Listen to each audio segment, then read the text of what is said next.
Madurai railway ஸ்டேஷனின் பணிவான வணக்கங்கள்.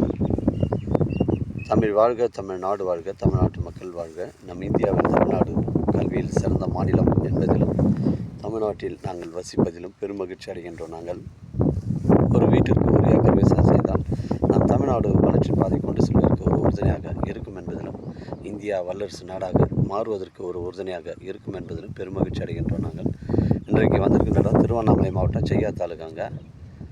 நம்ம வந்தாவாசி டு காஞ்சிபுரம் செல்லக்கூடிய அந்த மெயின் ரோட்டில் நம்ம பெருநகர் அந்த பஸ் ஸ்டாப்பில் உங்களுக்கு எல்லா பஸ்ஸும் நின்று போங்க. காஞ்சிபுரம், சென்னை, வந்தாவாசி எல்லா பஸ்ஸும் நின்று போவோம். அந்த பஸ் ஸ்டாப்பில் நமக்கு ஒரு 4 கிலோமீட்டருக்கு அப்புறமா வந்து தரமான சைட்டுங்க. சைட்டுடைய ஃப்ரண்டேஜ் 600 அடிங்க.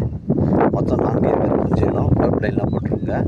இது வந்து ஒரு பூச்சியிலும் ஒரு ஃபார்ம் அமைப்பதற்கு இல்லை ஒரு விவசாய பயன்பாட்டிற்கு இல்லை ஒரு கம்பெனி அமைப்பதற்கு இது பொருத்தமான இடமா அமையும். நம்ம சைட்லேருந்து செய்யார் 5 கிலோமீட்டர் வருங்க. காஞ்சிபுரம் ஒரு 25 கிலோமீட்டர் வரும். வந்தாவாசி ஒரு 15 கிலோமீட்டர் வருங்க. உத்திரமேரூர் 20 கிலோமீட்டர் வருங்க. சென்னை கிளாம்பாக்கம் உங்களுக்கு ஒரு 100 கிலோமீட்டர் வருங்க. கொஞ்சம் இடம் இது. மொத்தம் 4 ஏக்கர், ஒரு சென்டின் விலை 40,000ங்க.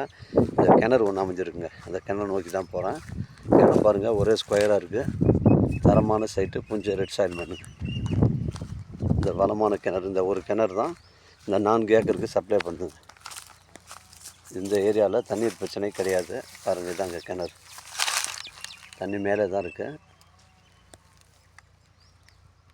நல்ல வளமான கிணறு. ஃப்ரீ இபி சர்வீஸ் இருக்குது. ஒரு ஷெட்டு ஒன்று அமைஞ்சிருக்கு. இது ஒரு புஞ்சை இடங்க. தேவைப்படுறங்க எனக்கு கால் பண்ணுங்கள். இடம் கூட்டு வந்து காமிக்கிறேன். இடம் பிடிச்சிருந்து நேரடியாக அவனாண்டு பேசிக்கலாங்க. வாழ்க தமிழ், வளர்க தமிழ், வாழ்க தமிழ்நாடு, வளர்க தமிழ்நாடு, வாழ்க என் தமிழ் மக்கள். நன்றி, வணக்கம்.